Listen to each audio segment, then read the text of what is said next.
Olá, bom dia. Hoje é dia 8/7/2020 e esse é o Today.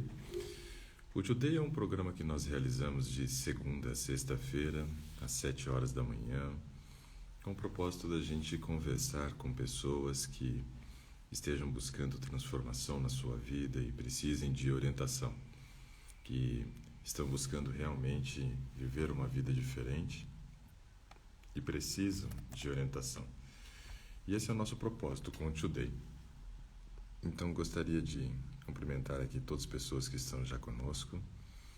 A Alcirene está aqui conosco, a Juliane também, o Carlos, a Ledinha, Licineire, a Larissa lá de Curitiba. Já está sabendo de onde é o povo já, então começando a ficar esperto aqui. Nós estamos também aqui com o Daniel e a Sol, lá dos Estados Unidos. O Ramos está aqui conosco. Rosilene. A Simone Reis, que a gente conversou ontem, da transformação. Maria Aparecida também está aqui. Vamos ver aqui, ó. Bom dia, onde está escrito Juliane? Aqui é Terezinha de Osasco. Legal, bom dia. A Emília está aqui conosco. A Emília veio ontem aqui, contou mais uma vez a sua experiência. Interessante na história da Emília, que ela ainda não tinha contado para a gente, era a questão das barras de chocolate, que ela guardava dentro dos armários, 30 barras de chocolate. Mas graças a Deus está liberta já, né? Muito legal. Elisângela está conosco, bom dia. Késia também. Mila Santos está aqui conosco. A Helena também. Legal, bacana, pessoal. Muita gente já aqui conosco. Bom dia, doutor. Pode me chamar. Aprendi a entrar. Minha net está aqui para me ajudar. A Sirene disse que agora ela vai conseguir. Bom, nessa semana eu tinha marcado para poder conversar com as pessoas da transformação vital, mas de repente eu chamo você, Sirene, para a gente poder conversar, porque nós já estamos tentando contigo já faz um tempo, né? E não tem dado certo. Maricele, lá de São Paulo, também conosco. Opa, minha esposa também entrou aí. Qualquer dia eu quero participar. Com certeza, Teodora, a gente vai chamar sim. Bom, deixa eu conversar. A Simone disse que tem duas perguntas que ela ia fazer ontem aqui. Uma delas seria assim, vitamina ômega 3, ácido fólico, magnésio, selênio, zinco, glutationa. Preciso fazer uso de todos? Não. Então, assim, tudo vai depender, Simone, de como que está o estado nutricional da pessoa e quais são as carências. Bom, com relação ao ômega 3, no Brasil a gente sabe que as pessoas elas acabam ingerindo uma quantidade muito pequena de ômega 3, muito pequena. Então realmente falta ômega 3 no Brasil. O ômega 3 é um tipo de óleo que tem uma característica anti-inflamatória, só que ele tem que estar numa quantidade elevada, numa relação ideal entre ômega 3 e ômega 6. Então, geralmente no Brasil é muito necessário fazer uso de ômega 3 pela baixa ingestão. Ácido fólico ele é encontrado nos vegetais verdes escuros. Só que a gente sabe que no Brasil a segunda maior carência nutricional é a carência correlacionada à falta de ácido fólico e ferro, que é a anemia. Então, o ácido fólico é uma vitamina muito importante, que é a vitamina B9, né, o ácido fólico. O magnésio, ele é importante para nós por causa de estar envolvido em mais de 300 funções no nosso organismo. Só que quando vai fazer o uso do magnésio como forma de suplemento, a gente tem que ficar esperto na seguinte questão. O magnésio, ele impede muitas vezes a absorção do cálcio se a correlação não estiver ideal. Como que é essa correlação? Quando você vai comprar, por exemplo, um suplemento, imagine que você esteja indo comprar um suplemento, né, de cálcio e magnésio, porque você está com um problema ósseo. Se você comprar um suplemento de cálcio que tenha 800 mg de cálcio, ele deve ter 400 mg de magnésio, para que esteja nessa relação de 2:1 de cálcio para magnésio. Quando a gente vai fazer o uso de um suplemento só de magnésio, eu faço uma correlação inadequada, digamos assim, entre cálcio e magnésio. Se eu tomar ele próximo da refeição, eu posso estar impedindo que o cálcio daquela refeição seja absorvido. Então, o magnésio, se for fazer uso, ele tem que ser feito num horário que você tenha 2 horas de distanciamento das refeições, ou 2 horas antes, ou 2 horas depois. Se você tomou seu de jejum, por exemplo, 8 horas da manhã, a partir das 10 você pode fazer o uso. Se você vai almoçar meio-dia, então tem que ser 10 horas exato, para que aí você tenha 2 horas depois, 2 horas antes. Selênio, se você comer, por exemplo, castanha, né, do Brasil, que é aquela que a gente chama de castanha do Pará, essa daí já vai suprir a sua necessidade de selênio. Então não vai ser necessário fazer o uso do selênio. A não ser que você tenha uma produção de radicais livres muito elevada, porque esteja num nível de estresse muito grande, sofrendo de muita insônia, faça muita atividade física, aí nós podemos até recomendar o uso do selênio. Porém, a gente tem que lembrar que selênio em excesso gera toxicidade e queda de cabelo. Então tem que tomar cuidado com relação a isso. Minha queda de cabelo não tem nada a ver com excesso de selênio, não. Tem a ver com a família que eu nasci. Lembra que eu falei de genótipo e fenótipo ontem? Pois é, queda de cabelo não é uma coisa que a gente controla, né, através do estilo de vida, mas é uma coisa que se resolve tendo $2.000 para poder ir para a Turquia e colocar cabelo, fazer implante, né? E então, assim, para mulheres, muitas vezes, o consumo exagerado de castanha do Brasil, isso já aumenta a queda de cabelo. Então, a gente precisa muito do selênio, mas se sobrar, dá problema.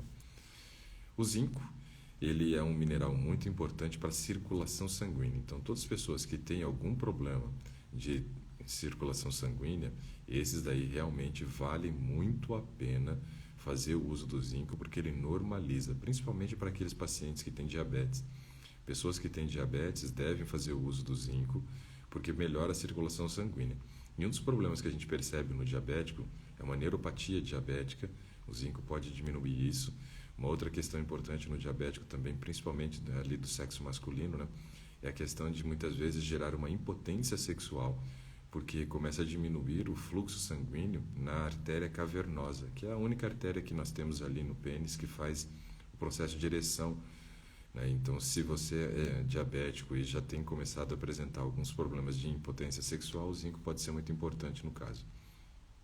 Glutationa, né? Aí já estamos falando de um aminoácido que é muito importante, que o organismo utiliza como fonte para a produção, né, de glóbulos brancos e assim por diante. Aumenta nosso sistema imunológico.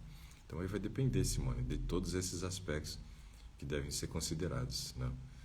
Ó, a Teodora disse assim, ó, comecei minha transformação. Legal, muito bom, fico muito feliz disso. Muito legal. Eu queria só... e a outra pergunta aqui é, quais os alimentos para manter o peso, né? A Simone, ela entrou na transformação vital sem o propósito de redução de peso, porque a Simone já tem um peso adequado e ela reduziu 3 quilos ainda, mas acabou enxugando gordura, porque fazendo atividade física a gente evita que tenha queima de massa magra.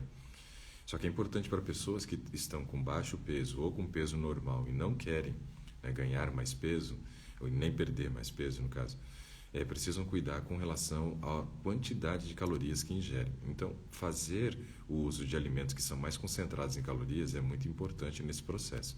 Então, o que você pode estar fazendo uso?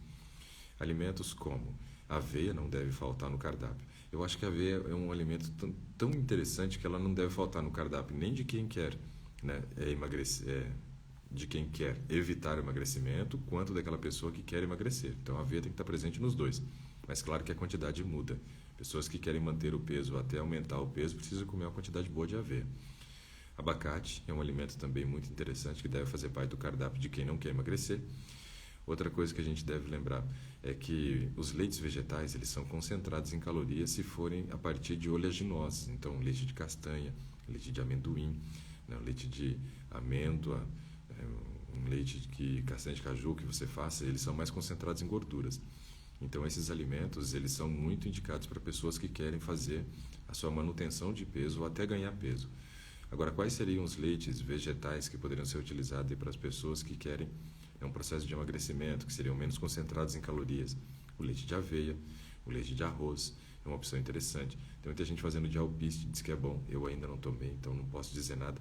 Eu também não sou fã de leites vegetais. Para mim, leite vegetal serve para fazer vitamina, fazer mingau e principalmente fazer canjica, né, que é o que a gente gosta muito. Então, canjica é uma opção interessante, porque aí você coloca o coco, aumenta mais calorias também. Então, esses são os alimentos que não devem faltar. Abacate, né, os leites vegetais à base de oleaginosas, né, mais o uso de aveia e as sementes oleaginosas, né? Então, essas também não devem faltar. Rosineide Bogos está aqui com a gente também. A Silvia está por aqui. Legal, bacana. Pessoal, não sei se vocês chegaram a acompanhar, mas eu só queria destacar aqui duas coisas, né, que eu achei muito interessante. Deixei até aberto aqui, ó, para que eu pudesse citar para vocês hoje, que eu achei muito importante essas duas coisas aqui para trazer para vocês. Uma delas não tem nada a ver com coronavírus, coisa que a gente sempre acaba falando um pouquinho de manhã e vou mais uma vez falar. Mas teve uma pesquisa que foi conduzida por pesquisadores aqui da Unifesp de São Paulo, que eu achei espetacular aqui o que aconteceu. Diz assim, ó, o título da pesquisa. Pesquisa brasileira aponta que coquetel de medicamentos eliminou o vírus da AIDS em paciente. Então isso daí é uma notícia muito interessante. Eu não sei qual o grau que eles vão conseguir reproduzir essa pesquisa, porque como foi feito com 4 pessoas e somente uma delas foi zerado, né, foi zerado a carga viral dela, então eles ainda estão tentando analisar e ver qual o grau de reprodução, né, desses resultados, mas é muito interessante. Olha só o que aconteceu aqui, ó. Um paciente de 34 anos que recebeu o tratamento do coquetel da AIDS normal que é feito, ele teve um tratamento novo, obviamente, né? Ele teve uma redução da carga viral dele para 0. E já fazem aproximadamente aí 1 ano que esse paciente está numa remissão, que não tem mais vírus da AIDS. Olha que coisa interessante. Um vírus que até o momento não existia casos onde mostrava que o uso da medicação desse coquetel, né, conseguiu fazer a eliminação da carga viral. Nessa pesquisa brasileira, conseguiram sim uma eliminação da carga viral. Uma coisa que eles disseram que usaram que foi diferente foi justamente a questão do uso da biotina, que é uma vitamina do complexo B, vitamina B3. Então achei muito legal essa pesquisa. Vamos aí torcer e orar para que realmente essa pesquisa possa trazer uma cura definitiva para a AIDS, uma doença terrível que arrebenta com a imunidade da pessoa, mas que vai fazendo com que as pessoas definhem. E nós no Brasil temos muitos casos, mas a África tem muito mais. Em uma região de um continente tão pobre quanto a África, com um número de aidéticos tão grande, com um grau de transmissibilidade elevado, porque as pessoas hoje, com relação ao padrão do sexo, não tem nada a ver com o que era antes, né? Antigamente as pessoas tinham o casal formado por marido e mulher e pronto, acabou, né? Hoje não é bem assim, não. Hoje o negócio está meio liberado, aí a coisa está feia. Então, na África, nós temos um grau de transmissibilidade de AIDS muito elevado. E eu fiquei encantado com essa pesquisa aqui. Achei muito legal. Agora, uma outra que já não é tão interessante, mas é preciso falar também sobre ela. A Organização Mundial da Saúde, ela admite a possibilidade aqui, ó, de transmissão aérea do coronavírus, né? Então, aqui é preocupante. Por quê? Eles disseram que mesmo, né, dentro de locais fechados, né, eles encontraram partículas aéreas dos vírus que geraram contaminação nas pessoas. Então isso daqui é preocupante. Nós estamos num momento de flexibilização no Brasil, onde quase todas as regiões já estão permitindo a volta de muitas atividades. Eu compreendo a necessidade, obviamente, né? Eu não sou louco de ficar defendendo o isolamento todo o tempo. Só que a gente precisava ter feito de uma maneira muito diferente, tanto o nosso processo do isolamento quanto o nosso processo de flexibilização. Infelizmente, nós temos uma população no Brasil que não sabe respeitar regras. Esse é um fato, não sabe respeitar regras. E por não sabermos respeitar as regras, o nosso isolamento não foi tão bom quanto foi em outras regiões do mundo, principalmente na Ásia. Lá o isolamento é totalmente diferente. Eu já falei bem no início dessa pandemia que o oriental, ele tem, né, um senso de responsabilidade não só por ele, mas pelo próximo de maneira diferente nossa. Eles sabem respeitar regras diferentemente do brasileiro. Nós aqui não respeitamos o nosso processo do isolamento como deveria ser. Nunca tivemos um engajamento tão grande da população com relação a fazer isolamento. Estamos vendo o processo da flexibilização, extremamente necessário para que o país não quebre, não entre num caos. Porque se o país quebrar, a coisa vai ser pior ainda, porque nós vamos ter um nível de desempregados elevadíssimo. Essas pessoas que vão estar desempregadas vai começar a bater pânico, porque não vai conseguir, né, fazer o pagamento das suas contas, não vai conseguir colocar dinheiro na mesa para os seus filhos, ou colocar comida na mesa para os seus filhos. Isso vai bater desespero e o grau de violência tende a aumentar absurdamente. Então a gente realmente tem que fazer o processo da flexibilização, só que deveria ter feito o isolamento melhor. Agora nós estamos já frequentando muitos ambientes fechados e essa notícia da Organização Mundial da Saúde, ela não é muito interessante para esse momento. Ó. Transmissão aérea do vírus, ou seja, você não vai ter que ter o contato diretamente com a pessoa contaminada. Se aquela pessoa estiver contaminada dentro do ambiente, isso pode fazer com que o risco de transmissibilidade aumente. E aí nós estamos também vivendo um momento, né, onde alguns vetos foram impostos sobre a lei com relação ao uso de máscara, onde se colocou, né, como defesa para não uso da máscara a questão de invasão de domicílio, onde eles não podem legislar, né, dentro dos domicílios, as pessoas fazem o que quiserem nos seus domicílios. Estão considerando então as lojas, né, estão considerando também shoppings, estão considerando restaurantes como sendo, né, uma invasão de domicílio caso queiram fazer o controle do uso da máscara dentro desses locais. E nesse caso, depois dessa notícia, sabendo que o vírus fica em suspensão aérea, partículas dele que gera contaminação, isso daqui é preocupante. Bom, essas eram duas notícias que eu queria destacar para vocês, que eu vi ontem e me chamou muita atenção. Bom, deixa eu ver aqui, ó. A Larissa, estou vendo umas perguntas aqui hoje, pessoal. A Larissa disse assim, ó, minha cunhada está com vitamina D de 45, quer saber como fazer a suplementação. Também mora aqui em Curitiba, qual a dose? Larissa, como ela está acima de 40, geralmente a gente nem recomendaria fazer o uso de uma suplementação. No caso, para que ela possa usar uma dose que ajude na manutenção dessa vitamina D nesse estágio que está, para chegar bem ao final do inverno também, passar bem por todo esse período, que a gente sabe que Curitiba realmente a coisa cai, ela pode tomar uma dose de 2.000 UI diária, que vai ser o suficiente para ela conseguir fazer a manutenção. O ômega 3, Rosineide, com relação ao número de vezes que toma, nós precisamos do ômega 3, né, uma vez ao dia, na dose de 1.000 miligramas. A gente só utiliza uma dose maior do que 1.000 miligramas de ômega 3, que no caso seria 2.000 miligramas, quando nós temos o caso de um paciente oncológico, porque ele precisa muito aumentar o sistema imunológico e ele precisa muito desses processos anti-inflamatórios sendo reduzido no seu organismo para que a imunidade dele possa combater a doença e não ficar preocupado com outras questões que geram inflamação.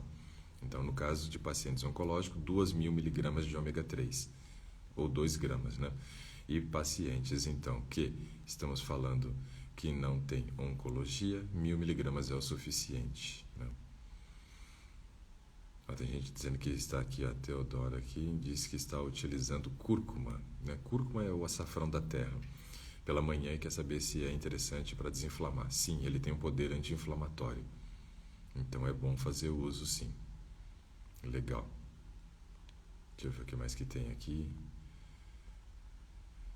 Ai, ai. Hoje nós estamos fazendo um today diferente aqui. Estou só respondendo pergunta e trazendo esses comentários. Mas deixa eu ver se eu consigo falar um pouquinho com a Alcirene aqui, ó. Deixa eu encontrá-la aqui. Ver se hoje a gente consegue, Alcirene. Vamos tentar mais uma vez, então? Vamos ver se dá certo aqui. Deixa eu só encontrar.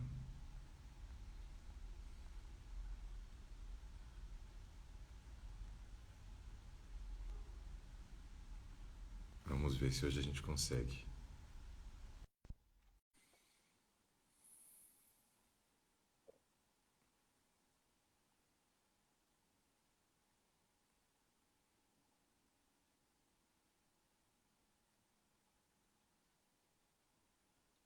Tá tentando conectar. Vamos ver se vai dar certo, hein?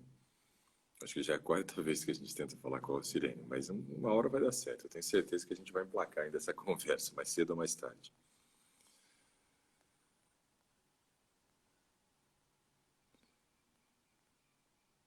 Pessoal, eu não sei quanto na live de ontem à noite. Ixi, não deu certo de novo. Não sei quantos de vocês estavam conosco na live de ontem à noite, na segunda aula ali da semana da nutrição vital. Nós estamos com essa semana para poder abrir a nossa próxima turma do Desafio da Transformação Vital. E várias pessoas já estão com as suas vidas aí transformadas, né, nesse processo da transformação vital. Antes mesmo do lançamento desse desafio, nós já tínhamos uma média de mais de 500 pessoas que tinham passado por esse processo, né, e já tiveram uma melhora muito grande, né, com relação ao estilo de vida que levavam e a melhora em todas as áreas, naquilo que nós chamamos de pilares da saúde, que é a saúde física, saúde mental, social e espiritual. Aí fizemos o desafio da transformação vital. E os resultados foram surpreendentes, né? Pessoas que realmente tiveram sua vida transformada, e vocês estão conhecendo a história de algumas delas, né? Simone já contou, a Emília já contou, a Silvia já contou também, a Débora participou comigo também, né, de uma live à distância. Aí nós temos também a Lidiane, que já participou.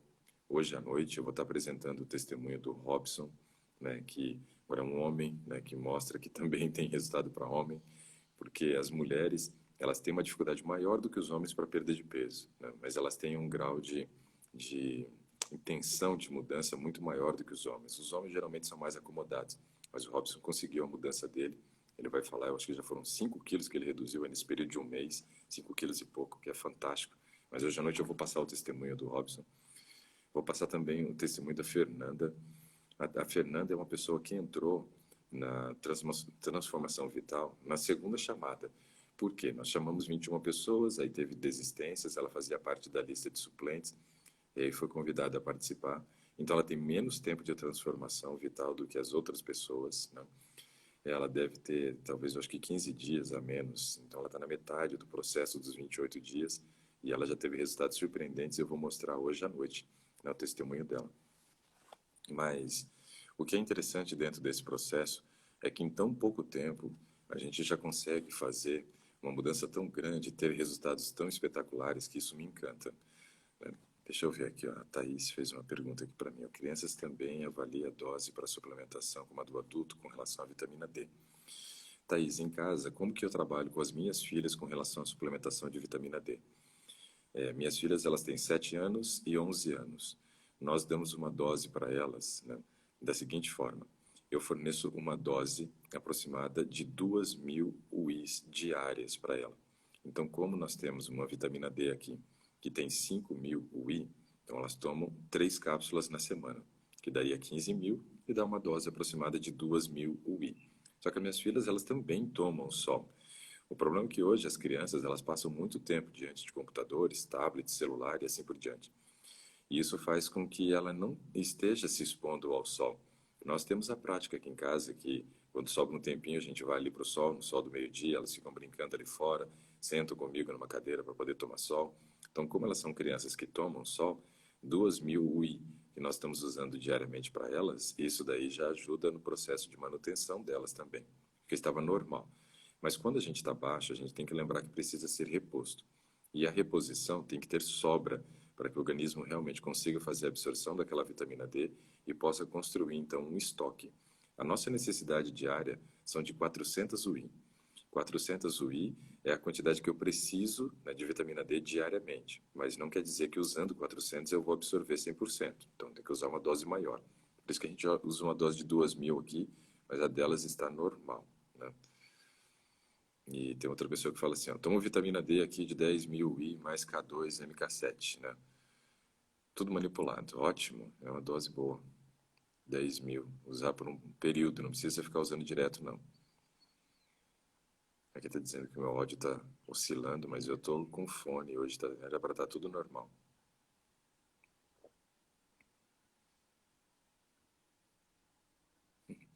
A Simone tá dizendo que é impressionante para ela que ela nem foi para academia e que ela conseguiu emagrecer já. É o organismo. Quando você controla melhor o padrão de alimentação, é isso que acontece, né? Ah, a Emília tá falando que ela comeu a canjica ontem aqui, disse que tava uma delícia. É boa, né, Emília? Nossa, a canjica é espetacular. É uma canjica que nós fazemos em casa e utilizamos leite de amendoim, né, para poder fazer e adicionamos o coco depois. E toda aquela massa do amendoim que sobra quando você faz o leite, nós adicionamos na canjica. Então ela fica muito nutritiva, sustenta demais. Ó, a Beth Souza disse que ela gosta do leite de alpiste. Eu não posso falar porque eu não provei ainda. A Emília concorda, a Simone concorda. Acho que a Simone também comeu canjica no dia que ela veio aqui. Então vocês dizendo que a gente não brinca, não. Come canjica aqui a roda.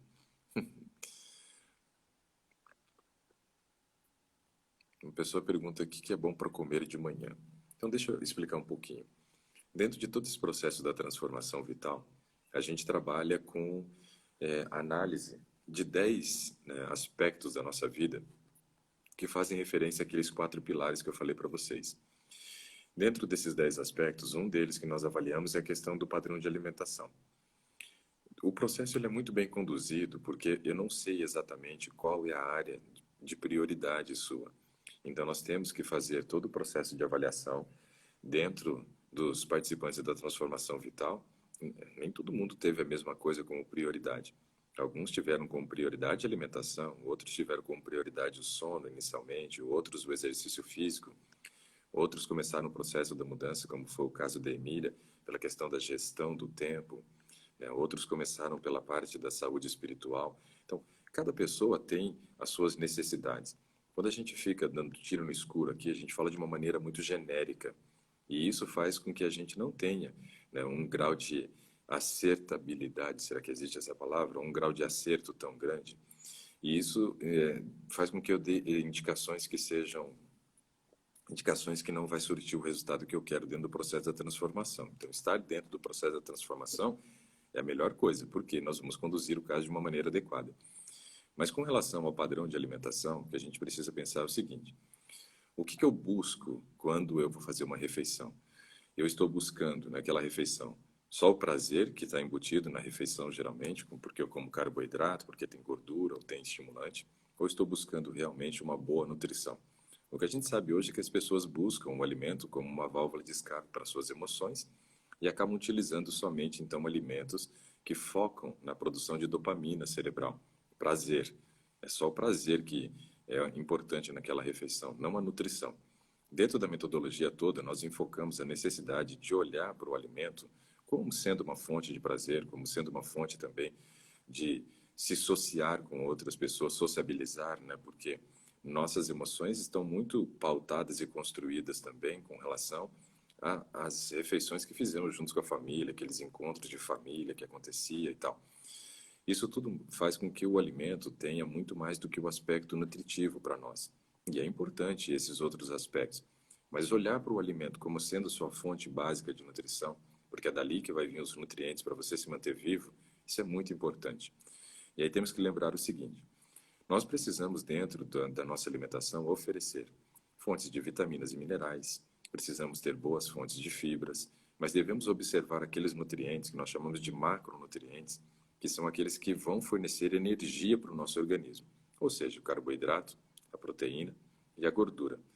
Então, temos que trabalhar quais são as fontes de carboidrato, entender que carboidratos estão nas frutas, estão presentes também nos cereais, né? Os carboidratos fazem parte também, né, das raízes e tubérculos, e dentro disso, entendendo quais são as fontes, fazer as escolhas para compor um cardápio que seja saudável de manhã, oferecendo fontes de carboidrato.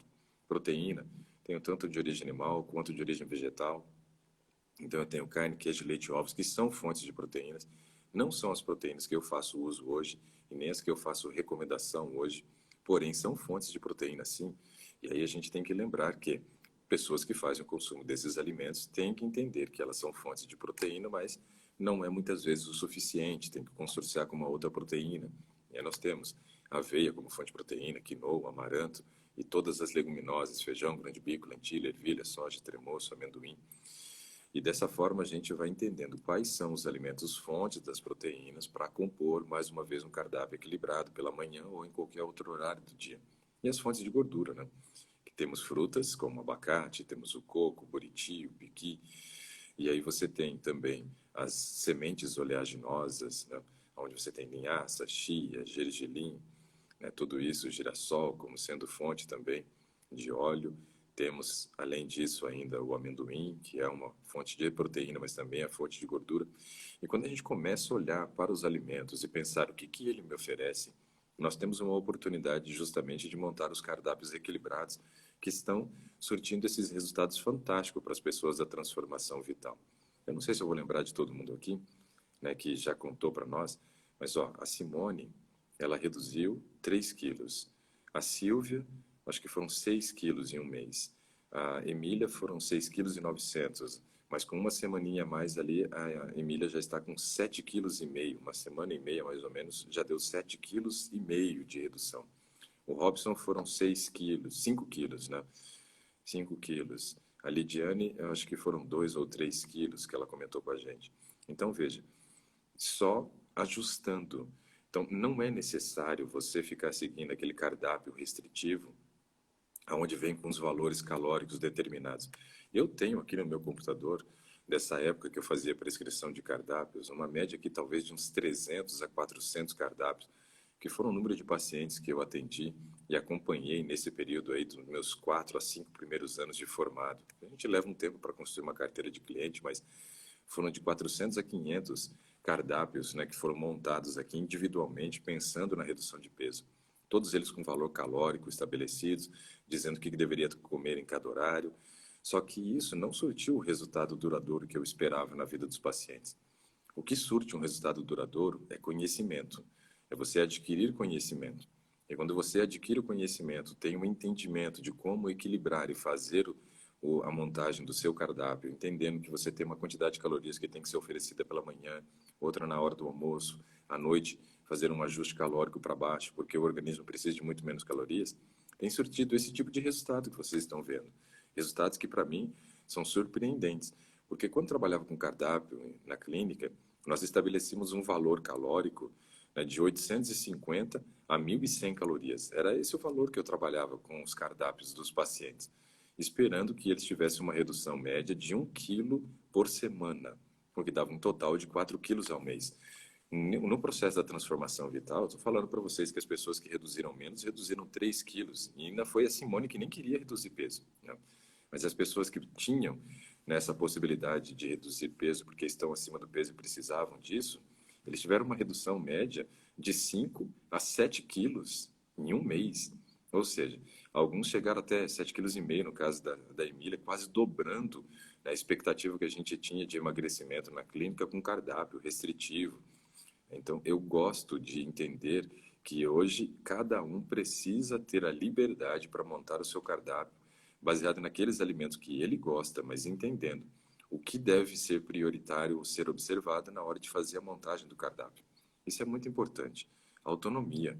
Você tem que estar no controle. Imagina, a figura de um nutricionista talvez seja uma das figuras mais odiadas no mundo, porque a gente tem uma questão que é muito triste da gente observar, que é você pensar que tem alguém que está mandando no que você come, no quanto você come, no horário que você come. Tudo isso é muito ruim. Então, desenvolver autonomia baseada em conhecimento é muito importante. A Berenice pergunta se o zinco é de 20 miligramas. Sim, sim, uma quantidade muito boa. Uma quantidade muito boa. O brasileiro não respeita nem fila, Emília falou. É verdade, Emília. Ô, Emília, deixa eu contar uma história aqui, já que você falou que o brasileiro não respeita nem fila. Quando eu tinha 14 anos de idade, eu estava fazendo meu primeiro ano do ensino médio. Eu estudava num colégio que ficava a 6,5 km de casa. E eu ia de ônibus, né, para poder ir para o colégio. E voltava de ônibus, né? Nessa época também a grana era curta, né? Minha mãe trabalhava 2 turnos para tentar manter a nossa casa e ainda ajudava a família também. A gente tinha meu avô, minha avó, que também eram dependentes. E então nunca tinha dinheiro para comprar lanche no colégio. E muitas vezes eu via meus amigos na parte da tarde, né, comendo um lanche no colégio. Meu primeiro ano foi na parte da tarde e eu tinha uma vontade louca de comer um lanche. E eles vinham e me ofereciam assim: você quer um pedaço, cara? Eu falei: não, não quero não, valeu, eu tô bem. Porque eu não queria um pedaço, eu queria um inteiro, né? Que pedaço, né? Pedaço ia resolver o que do meu problema ali? Eu tava morrendo de fome, com vontade de comer um inteiro, vou comer um pedaço, uma mordida, ia resolver nada. Então, muitas vezes eu usei o dinheiro da passagem para poder comprar o lanche e vir embora a pé depois, para casa, ir embora a pé, para que eu tivesse a possibilidade de comer aquele lanche. Mas eu voltava geralmente de ônibus. E numa dessas vezes que eu estava voltando de ônibus, eu me lembro que eu consegui uma vaga para poder sentar. Os ônibus geralmente eram bem cheios, né? E um amigo meu também conseguiu uma vaga. E pouco tempo depois que o ônibus saiu do terminal, entraram duas senhoras, né, bem carregadas de sacolas, né, dentro do ônibus. E eu cedi o meu lugar para que uma dessas senhoras sentasse. E eu sabia que tinha um amigo meu que estava no fundo, que também estava sentado. E eu chamei a senhora, a outra que estava em pé, falei, olha, tem um amigo meu ali no fundo que está em pé, né? Vem comigo que eu vou pedir para que ele ceda o lugar para a senhora, né? Aí ela agradeceu e nós fomos até o fundo. E quando nós fomos ao fundo, né, para poder pedir para que ele cedesse o lugar, conversei com ele e ele prontamente se levantou para a senhora sentar. E aí a senhora, então, com aquele monte de sacola, foi tentar sentar e uma outra pessoa que estava ao nosso lado, né, um rapaz jovem também, com uns 20 e poucos anos, né, e ele foi e sentou no lugar, né, do meu amigo que tinha levantado para a senhora sentar. E nós falamos, cara, ele levantou para ela sentar, não era para você sentar. Ele falou, mas eu fui mais rápido. Nossa, aquilo subiu o sangue, a gente ficou assim num grau de irritação, tanto eu quanto ele, as outras pessoas que estavam em volta. E aí, no caso, o cobrador, tinha cobrador no ônibus, ele percebeu o que estava acontecendo ali. E naquele momento, né, eu falei para ele assim, ó, pede para o motorista parar o ônibus, que esse rapaz ele vai descer no próximo ponto. E aí ele falou, não vou descer, não vou descer, que negócio é esse de vou descer? Eu falei, não, você vai descer sim. E aí juntamos lá uns 3, 4 homens lá junto comigo também, que tinha 14 anos, e botamos o cara para fora do ônibus, né? Então, assim, brasileiro realmente, né, como acho que no mundo inteiro, tem muita gente mal educada, mas no Brasil, infelizmente, a nossa cultura parece que é desrespeitar as regras, né? E aí nós jogamos o cara lá para fora do ônibus. E a senhora pôde sentar, agradeceu, mas foi engraçado demais, porque as pessoas ficaram batendo palma dentro do ônibus, foi uma festa. Mas isso, porque a gente tem que aprender a respeitar regras, né? Isso é muito importante. Bom, além desses fatores, as pessoas devem aprender a ingerir o que é saudável para a sua saúde também. Muito bem, Kátia, isso é fundamental. Só que esse processo de ingerir o que é saudável é a primeira parte do processo, né? A gente sabe que o grau da conscientização, né, e da implementação de uma alimentação mais saudável é muito importante. E eu digo que no começo eu nem sugiro a retirada daquilo que te faz mal, mas sim a inclusão daquilo que faz bem, porque senão você fica muito sem opção e isso acaba complicando demais, né, a possibilidade de você conseguir manter essa alimentação saudável por muito tempo. Ó, aqui a Dionei, diz assim, ó, que já passou pelo Covid tomando a temida cloroquina e graças a Deus cuidei em casa. Pois é, essa cloroquina aí, ela aumenta os problemas de risco cardíaco, né? Esse que é o grande problema dela. Bom, Ricardo, eu não sei se posso participar desse tratamento ou tenho primeiro que tratar da síndrome do intestino irritável. Primeiro seria o que vocês chamam de limpeza, Meriante. Irani, eu acho que você deve participar sim, pelo seguinte.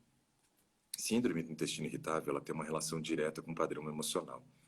E dentro da transformação vital, uma das áreas que nós priorizamos a melhora é justamente a parte emocional, que vai te ajudar bastante. Então, eu acho que valeria muito a pena, sim, porque o controle das inflamações intestinais está justamente ligado com o controle emocional. Né? E você consegue controlar de melhor, uma maneira muito mais eficaz. Né? O Fábio está dizendo que a vitamina B12 aqui dele deu 1081. Aí já passou um pouquinho dos 900 de limite, né? Então não deve fazer uso de suplemento nesse momento e aguardar reduzir um pouco. Bom, deixa eu ver aqui, ó. E o zinco para diabéticos? Zinco para diabético faz parte do tratamento, Emília. Dentro do tratamento para diabéticos, o zinco é importante justamente por causa desse problema de circulação sanguínea que diabético tem, né? Então isso daí é muito importante. Com relação ao açafrão que a Simone pergunta aqui, ela pode fazer uso de manhã, como todo mundo pode fazer uso. Vale a pena.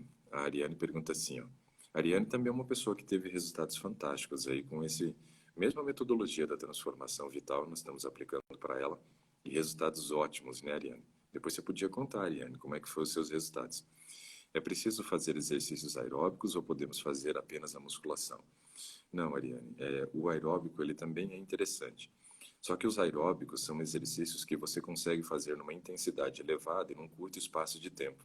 Então, pessoas que têm dificuldade para ter um tempo extra, digamos assim, além de estar fazendo a musculação, ainda arranjar mais tempo, 1 hora para fazer de caminhada, esse tipo de coisa, em pouco tempo, utilizando esse processo, né, de nós refazer, utilizamos a intensidade em pouco tempo, a gente vai conseguir fazer o exercício aeróbico que é necessário. Pelo menos umas 3 vezes na semana de aeróbico, valeria muito a pena. Outra pergunta com crise de eructação. Eructação, para quem não ouviu ainda essa palavra, eructação é a palavra, né, científica, digamos assim, para a gente dizer sobre arrotos, né, arroto. E, no caso, você provavelmente, que está fazendo a pergunta, está sofrendo de uma fermentação gástrica muito grande. Aí nós precisamos lembrar que o trato gastrointestinal nosso todo, ele é colonizado por bactérias. Nós temos bactérias que são as mais frequentes, que são no nosso intestino grosso, onde nós construímos ali a nossa microbiota intestinal, né? Mas nós temos também bactérias que estão no intestino delgado e temos bactérias que estão também no estômago. Então, muitas vezes essas bactérias, elas estão muito em baixa, então fazendo uma reposição de lactobacilos, né, da microbiota como um todo, é muito interessante para diminuir muitos problemas de eructação. Além do que, a gente teria que avaliar o caso analisando as seguintes questões, né? Produção de enzimas, né, porque as enzimas, muitas vezes, quando estão baixas, você tem um tempo de permanência do alimento maior no estômago, o que aumenta a chance da fermentação e produção desses gases que geram os arrotos, a eructação. Também tem que observar um outro detalhe importante, que é muitas vezes a presença de cálculo na vesícula, ou seja, pedra dentro da vesícula, porque esses cálculos dentro da vesícula, eles fazem com que o tempo de permanência do alimento também aumente. Você não pode jogar uma quantidade de gordura muito grande para o intestino, que você não tem uma produção suficiente de bile. Isso aumenta o tempo de permanência do alimento no estômago. E o caso também vale para quem já fez a retirada, né, da vesícula biliar. Essas pessoas realmente têm uma chance maior de eructação, de arrotos, na formação de gases no estômago. Tem que observar a produção de ácido clorídrico. Isso acontece principalmente para pessoas conforme a idade avança. Nós temos uma mudança na nossa fisiologia e diminuímos a produção de ácido clorídrico. Então pode aumentar bastante também o problema de eructação. Então são vários detalhes que precisam ser observados nesse aspecto. A pessoa aqui pede para que eu fale um pouquinho sobre a questão de pressão alta, né?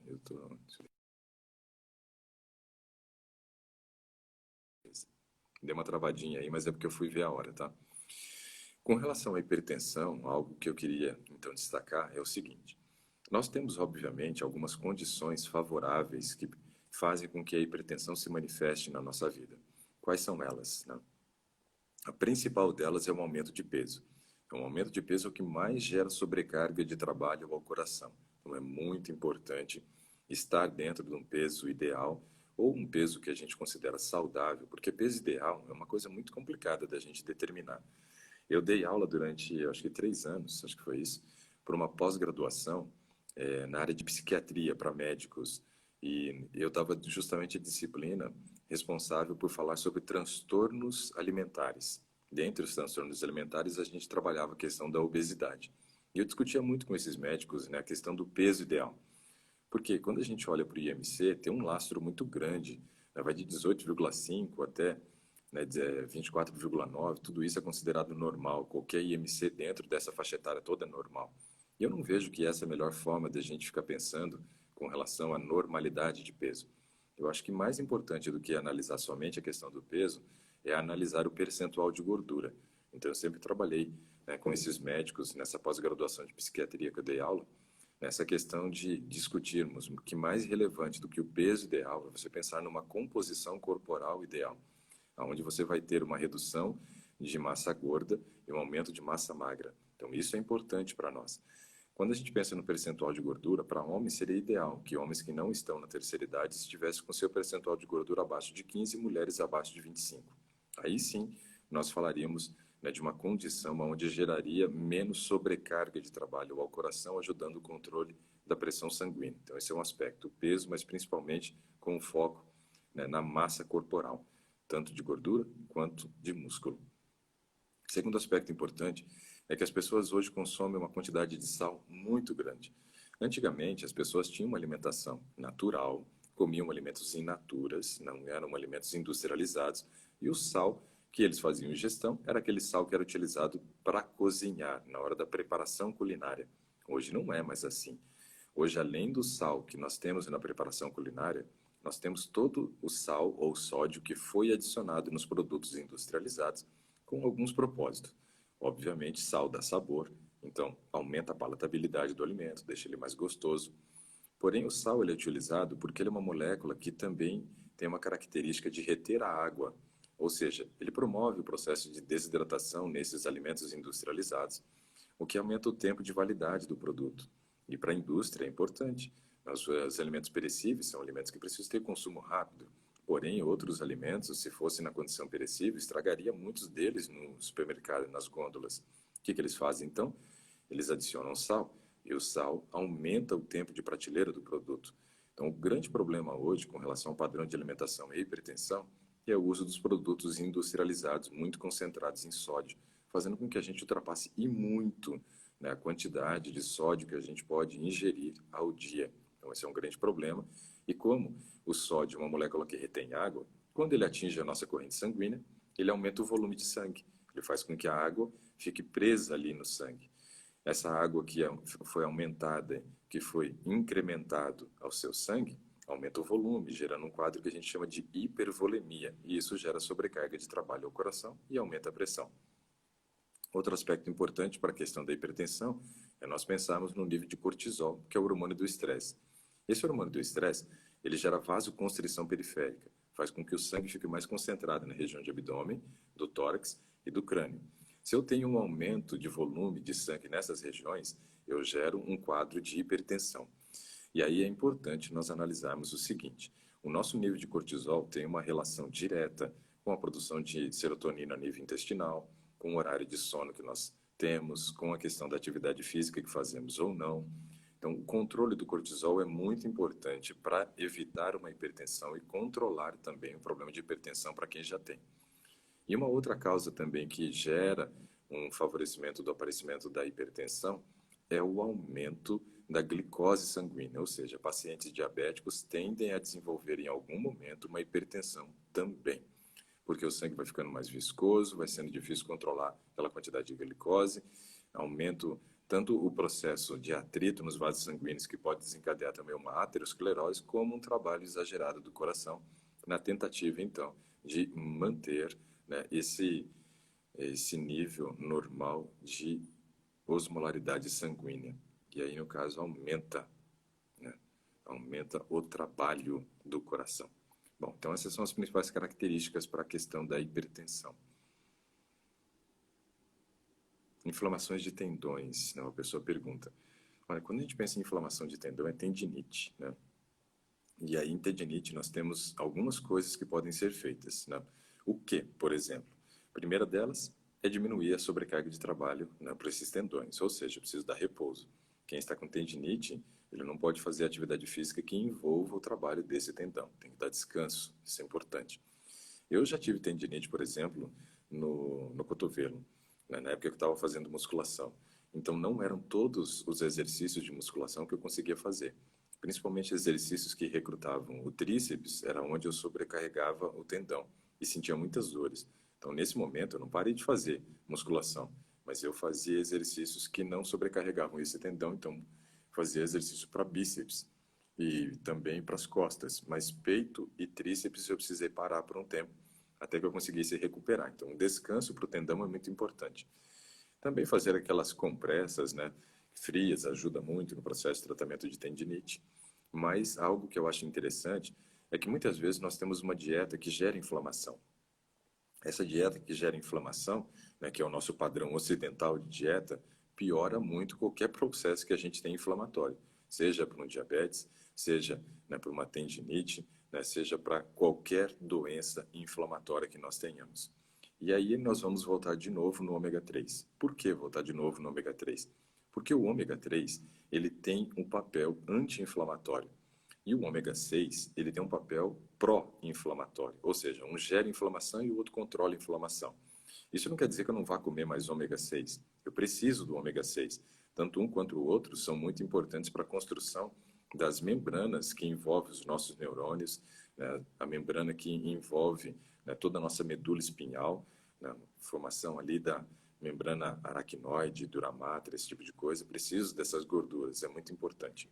Agora, quando nós falamos de uma dieta ocidental, nós estamos falando que nós consumimos pouco ômega 3 e muito ômega 6. Vamos saber onde está cada um deles para vocês entenderem o que você pode fazer com relação ao padrão de alimentação para diminuir a inflamação do teu organismo, seja no tendão ou seja em qualquer outra região do teu corpo que esteja inflamada. Primeiro, ômega 6, onde ele está presente? O ômega 6 está presente nos óleos vegetais, ou seja, óleo de soja, óleo de canola, óleo de girassol, todos esses daí, óleo de milho, todos esses são concentrados em ômega 6. Por isso que a gente diz que esses alimentos deveriam ser ingeridos na versão in natura, onde não houve a concentração desse ômega 6. Não concentramos o óleo, o ômega 6 está diluído e faz com que eu ingira pouco ômega 6 quando eu não uso o óleo. Mas a gente acaba utilizando muito óleo, tanto para preparações culinárias quanto, né, na hora de refogar, né, a cebola, o alho ali. Então a gente tem que cuidar com relação a isso, porque ali tem muito ômega 6. E isso descompensa a relação ômega 6 e ômega 3 e faz com que a gente tenha uma dieta inflamatória. O Brasil tem uma dieta muito inflamatória. Só para vocês terem uma noção, nós precisamos de 2 moléculas de ômega 6 para uma de ômega 3. Isso daí é o ideal. E a gente encontra no Japão. O que o Japão tem, então, de diferente de nós com relação à fonte de ômega 3? Bom, eles comem os peixes de águas frias, mas o japonês come muita alga, né? E a alga é a nossa principal fonte de ômega 3. No Brasil, nós não temos esse padrão de comer muita alga. Então, nós temos uma ingestão muito baixa de ômega 3 e sobra ômega 6. Comemos muito ômega 6 e não comemos quase nada de ômega 3. No Japão, a relação ideal, então, 2 para 1. 2 de ômega 6, 1 ômega 3. Nos Estados Unidos, como eles usam muito suplemento de ômega 3, a relação deles é 6 para 1, que é a relação limite de ômega 6 para ômega 3 para não gerar inflamação. Agora, no Brasil, a nossa relação é de 12 para 1. Olha que assustador. Nós estamos 6 vezes acima do ideal e 2 vezes acima do limite. Então, nós temos uma dieta muito inflamatória. Então, esse aspecto é importante. O uso do ômega 3 para quem tem problemas inflamatórios é muito importante. Além do que, a redução do ômega 6, diminuindo ou, se possível, até zerando o consumo dos óleos vegetais, ok?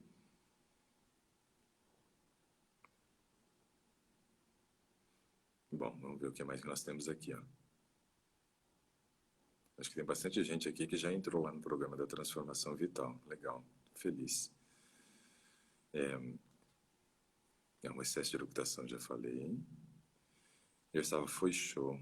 Né? Eu acho que a Larissa está falando de ontem à noite, né? Ah, a Larissa, ela vai fazer aquisição, legal também, diz que já gerou até o boleto. Pessoal, ontem nós falamos que nós tivemos quase 400 inscritos no primeiro Transformação Vital que eu lancei, né? E ela foi de uma forma gratuita. E a nossa intenção era continuar reproduzindo dessa forma. Só que eu fiquei muito assustado com o número de pessoas que se inscreveram e eu vi os casos das pessoas, são pessoas que precisam até de um acompanhamento diferenciado, que um acompanhamento de 28 dias seria insuficiente para que essas pessoas conseguissem todo o processo de mudança. Então nós fizemos ontem, né, uma promoção para que as pessoas entrassem, dessa vez vai ter um valor embutido dentro do programa da Transformação Vital, e aí nós vamos conseguir trabalhar com um número maior de pessoas. Eu disse que até eu vou abrir mão de muitas consultas que eu faço para poder dar uma atenção especial para esse grupo. E dentro das pessoas que já fizeram uma aquisição, porque elas estão dentro do nosso grupo, nós lançamos uma condição super especial para essas pessoas, que estão dentro dos grupos VIPs nossos. Hoje à noite vai ser oferecido mais uma vez, né, a abertura, na verdade, hoje é a abertura dessa nova turma, e para as pessoas que fizerem a aquisição hoje, durante o período da live, que vai ser aberto às 20 horas, o valor que vai estar embutido é um valor menor do que 2 consultas minhas para você ter um tratamento completo, né? O tratamento ele tem aproximadamente 15 horas aulas, né? Cada consulta minha é 1 hora e meia, e para eu implementar essa metodologia para as pessoas, eu gastaria 3 10 horas aulas, né? Ou seja, no caso ali, 10 consultas. O que valeria hoje a um valor de R$ 3.500, porque o valor da minha consulta é 350. Mas nós disponibilizamos, então, para as pessoas hoje, a partir das 20 horas, pelo valor de R$ 697. Isso pode ser dividido em 12 vezes. Em 12 vezes tem o juro do cartão embutido, né? Mas você pode dividir em 12 vezes de R$ 69,70, que seria o equivalente a uma pizza com guaraná no mês, para você ter a transformação na sua vida ocorrendo. Não tenho dúvida que isso vai acontecer. Agora, para quem está nos nossos grupos, nós lançamos uma condição especial. E eu não vou dizer qual é a condição especial aqui, porque são para as pessoas que estão no grupo. Se você não faz parte dos nossos grupos, é só você clicar no link aí da minha bio no Insta e lá vai aparecer entrar nos grupos VIPs. E aí você clica, você vai ser direcionada para dentro de um grupo e até às 19 horas e 59 minutos tem um valor promocional ainda diferente desse e algo que é espetacular que eu não posso dizer aqui porque eu só falei para as pessoas do grupo e eu preciso ser honesto com essas pessoas, como eu falei só lá dentro, vou continuar mantendo essa informação lá dentro. Mas tem algo muito diferente para quem está no grupo e fizer a aquisição por dentro do grupo, aonde nós vamos ter aí a possibilidade de realmente implementar a mudança, porque vai ter um tempo de acompanhamento maior, mas eu não vou dizer qual é, tá bom? A Mércia está perguntando se pode fazer um novo programa. Mércia, eu já peguei casos muito complicados dentro desse programa. E todas as pessoas que começam a ganhar um grau de consciência através da metodologia, eles vão implementando mudanças que vão surtindo resultados independente do problema que você tenha. Se for um problema de ordem, né, física, mental, social ou espiritual, tá dentro. Vale a pena participar, tá? Deixa eu ver aqui, ó. Olha só, tem gente que diz que já fez a inscrição e diz que tem certeza que vai ter a vida transformada. É muito legal. Ó, todas essas dicas que eu estava passando aqui, ó, para inflamação, vale para inflamação intestinal. Tem uma pessoa que fez a pergunta aqui também, ó. Muito legal. Nossa, eu estou gostando dessa live hoje. Eu não acabei não conseguindo falar com a Alcirene mais uma vez, que a gente tentou, mas responder as perguntas de vocês e ter essa interação está sendo muito legal. Acho que vai ter dia que eu vou só responder pergunta, né? Legal. A Ariane Bode pergunta se existe aqui vitamina D infantil em gotas, né? Existe sim, Ariane, né? E é muito interessante porque algumas crianças têm dificuldade de fazer a absorção de cápsulas, né? E aí, nesse caso, pode ser ela em gotas. O único viés de fazer em gotas é que geralmente fica um pouco mais caro, né? Para criança de 2 anos que não come carne, como faço? Bom, carne é fonte de vitamina B12, então tem que fazer uma observação muito grande com relação ao padrão de B12 dessa criança. Fazer o exame de B12 é muito importante, caso necessário, faça a correção. Olha que legal. Uma pessoa diz aqui que a filha está com 35 de vitamina D. Está bom? Sim, está. Acima de 30 está bom, e acima de 40 está ótimo. Meu Deus. A Teodora já disse assim, ó, que a dela deu 10. Bom, nesse caso, Teodora, para você, a gente não faria nenhum uso de uma vitamina D via oral. Eu sugeriria primeiro que você fizesse uma injetável de 50 mil I para que você conseguisse fazer uma correção rápida e aí sim trabalhar com dose de 15 mil I diário durante 3 meses para avaliar para onde você consegue jogar sua vitamina D. Ó, temos mais 1 minuto e 52, pessoal. Tenho tomado sol do meio-dia desde junho, após assistir às orientações no Imunidade Blindada. Muito legal, Regina. Muito legal. E precisa mesmo, viu? O sol do meio-dia é ótimo para a produção da vitamina D, né? Podemos tomar a vitamina D sem fazer exames? Até pode. Só que eu gosto que faça o exame e eu vou explicar por quê. O exame ele te dá duas coisas que são interessantes. O primeiro, descobrir como está a sua vitamina D agora para que a gente faça uma orientação correta. Depois, analisar quanto que essa suplementação surtiu de resultado, se foi dentro do nosso esperado ou não. Sem os exames, a gente só vai ficar fazendo o uso, mas não vai conseguir observar quão grande foi o resultado que você teve, quanto que o seu corpo respondeu a isso, né? A Alcirene, que eu tentei falar hoje, ela disse que já emagreceu 3 quilos, só seguindo as orientações aqui, orientações gratuitas, né? Que ela nem faz parte do grupo da transformação, porque fizemos o lançamento agora também, né? Estamos fazendo, na verdade é para ser hoje, né? A Simone disse que comeu patê aqui de amendoim com alho que a gente faz, que é como se fosse uma pasta de alho, e ficou muito bom, ela disse. Muito legal. O Insta travou de novo, Alcirene. Alcirene, a gente vai dar um jeito de conseguir conversar ainda. Não sei como a gente vai conseguir, viu? Fique tranquila.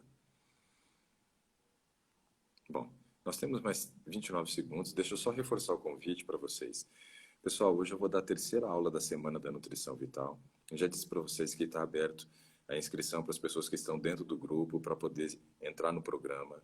Tem condições especiais lá dentro do grupo. Se você ainda não faz parte, entre. Eu tenho certeza que vai valer a pena. Hoje à noite vai ser mais uma vez liberado, né, para que você possa fazer a aquisição. Mas hoje eu vou contar algumas histórias interessantes